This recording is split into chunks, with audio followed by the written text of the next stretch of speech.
Right, my dough's been mixing for about 15 minutes. I don't know exactly because I have got a timer on there and I unplugged it. So to be fair, I've just done it till it's ready. And I'm just going to show you how to tell it's ready.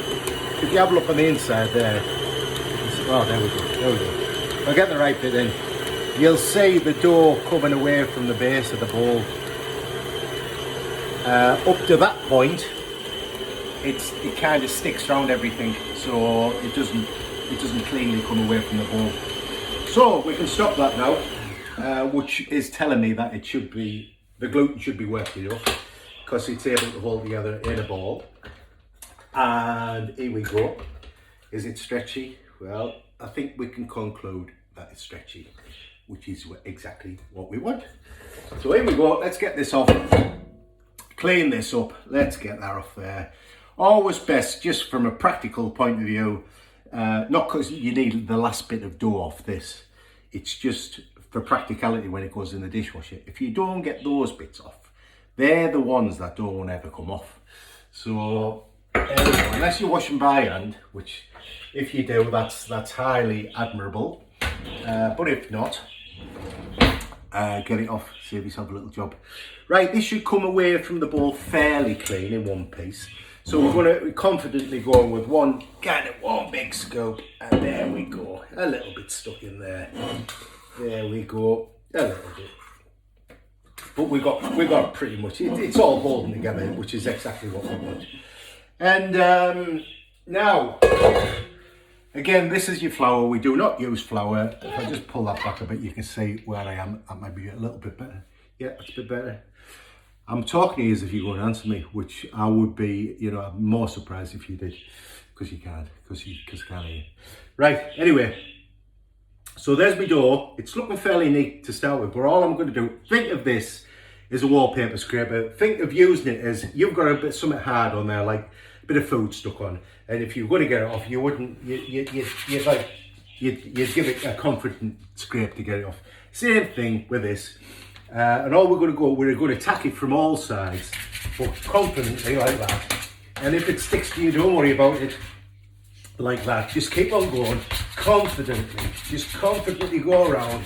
You need to change the shape from that to that to give you whatever you need, and just attack it from all sides. And what we're doing, like I've said over and over again, we're creating a tension on the outside, which basically is going to be like forming a ball, and we're kind of tucking it in itself, so it's stretching around itself and becoming, if you like, in similar terms, like a balloon when you blow it up.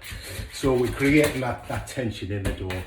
So once it's kind of done that a little bit, what you'll find is the top part, because that's now the top, produces like a little skin, which is not sticky. It's drier because it's been exposed to the atmosphere. And the sticky bit is the bottom underneath. But we don't want to handle it for too much, the dough. But what we want to do is, like say, just create that little ball. So you can do it by going around like on there. And to be fair, that's in a ball, and that's good to go. It's not all it's needing. It doesn't kind of need any more kneading, or we're not kneading it. We're just shaping it to go in the bowl. And I've never seen anyone else do it, but I've kind of created this little technique which I like, because it's so easy. It's actually therapeutic doing it. You don't want to stop.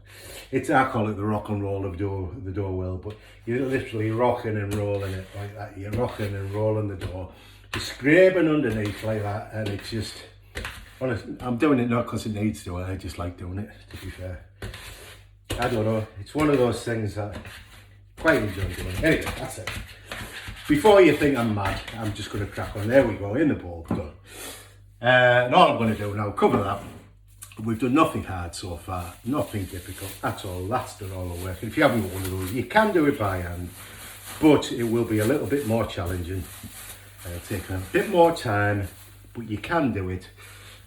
One day I will, just to show you that it is doable, it's possible, but not always, like I say. My philosophy is this: if you've got machines to do it, and it does a good job, then use your machines. That's what they're there for. I mean, you kind of you think about it. Some people have it in the mind, well, you're not doing it properly. Well, is it achieving the result we want? Yes. If you want the mindset of hard graft, I mean, you go back 60, 70 years and, you know, everything's manual. You think about it, before we had, back in my day, if you wanted to turn the telly over, you had to go up and retune the channel into something else. None of this remote control, like you used to have to get out the chair. There was only, I think, 2 or 3 channels at the time. You used to have to get up, press the button, come back. And then they created the remote that had, like, well, it wasn't a remote, it had a wire off it. And you used to be able to do it from there. But the step up was, instead of using a little knob to tune it in, you used to be able to press a button and each one would be tuned into the thing, so you didn't have to actually twiddle the knob to get your channel on. Hey, I tell you what, nowadays, all these digital TVs and you know, flat screens, our little tellies, when we used to get a telly, the modern telly was about, it was like about 3 foot wide. Honestly, you had to have scaffold built in your room just to put the telly on, honestly. Anyway, that's all reminiscent, isn't it? So that's that. Yeah, that's that done. We're going to leave that now till it's double in size, till it's kind of just, this is a 2 litre bowl and it'll be just kind of just doming the top. It's fresh yeast, so I don't know how long it's going to take. It's about 20 degrees in here. It takes as long as it takes. But I'll come back to you, tell you how long it's been, and we'll shape it into our little rolls, buns, whatever you like to call them. Because I made some fresh ham the other day. I made did a ham joint, so I've sliced them all on my little meat slicer in there, so they're all like wafer thin bits of ham. So this will be good to go with them. So I'll get back to you when this is doubled, and we'll go from there. So watch what you're doing. Bye for now.